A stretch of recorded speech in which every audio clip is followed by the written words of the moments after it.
সম্মানিত ভিউয়ার্স, আসসালামু আলাইকুম।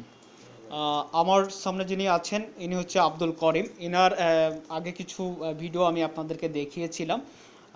উনি আমার কাছে এসেছিলেন হচ্ছে প্রধানত ওনার আমরা ইউএসজি করেছিলাম, সেখানে পেয়েছিলাম হচ্ছে স্মল লেফট সাইডে রিনাল কর্টিক্যাল সিস্ট। আমি এখানে রেখে দিয়েছি এবং ফ্যাটি লিভার চেঞ্জ ছিল হচ্ছে গ্রেড 1-এ।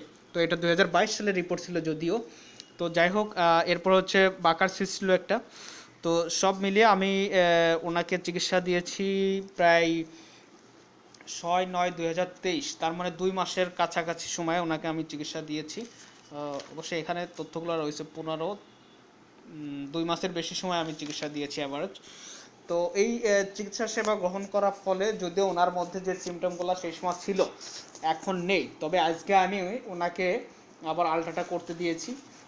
এখানে দেখেন, আমরা যদিও একটা নতুন ডিজিজ ডায়াগনোসিস করেছি, তবে আগের যে কর্টিক্যাল সিস্টটা ছিল ওনার রিনালে, এটা কিন্তু এখন নেই।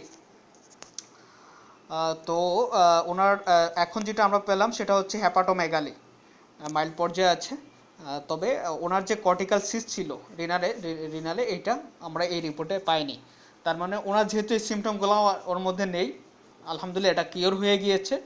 তবে নতুন যেটা পেয়েছি সেটা হচ্ছে হ্যাপাটোমেগালি। এটার কারণ আছে, কারণ উনি ইতিপূর্বে ওনার র্যান্ডম লাইফ ছিল।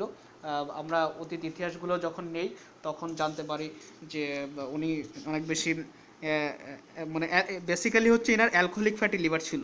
ঠিক আছে। তো যাই হোক, এখন রুগী আমার সামনে আছে, ওনার সাথে একটু কথা বলবো। সবশেষ যেহেতু আমরা রিপোর্ট করালাম যে কম বেশি কতদূর কি হয়েছে। তো আপনার পায়খানা কি অবস্থা এখন? প্রথম নরম হলে এখন একটা শক্ত ভিতরে। আচ্ছা, তো মাঝে ভালো ছিল তাই তো? জি। আপনার যে মাঝে মাঝে রক্তজাত মিউকাস বের হতো, এটা কি অবস্থা? তো আল্লাহ আচ্ছা একদিনে দেখা দেয় নাই আল্লাহ। আচ্ছা, আর হচ্ছে প্রস্রাবে জ্বালা পোড়া ছিল, এটা কি অবস্থা? পয়সা জ্বালা পোড়া ঠিক হয়নি, একটু গরম। প্রস্রাব এখন গরম দেখা দিচ্ছে। জি। আচ্ছা, আপনার পেটে, উপর পেটে যে সমস্যা ছিল, জি। এটা কি অবস্থা? এখন নাই তো। আচ্ছা, নেই। তারপর হচ্ছে আপনার পেটে বুকে বাম পাশে জ্বালা পোড়া হতো, এটা কি অবস্থা? এই বিয়ে নাই। ঘুম কেমন হচ্ছে এখন? ঘুম আল্লাহ দিলে। যাই হোক, তো যাই হোক, ওনার যে সমস্যাগুলো ছিল এটা মোটামুটি আল্লাহর ইচ্ছায় কিওর হয়ে গিয়েছে। আমরা ক্লিনিক্যালিও দেখলাম যে ওনার সেই রেনাল কর্টিক্যাল সিস্ট এখন নেই। আর সিমটোমেটিক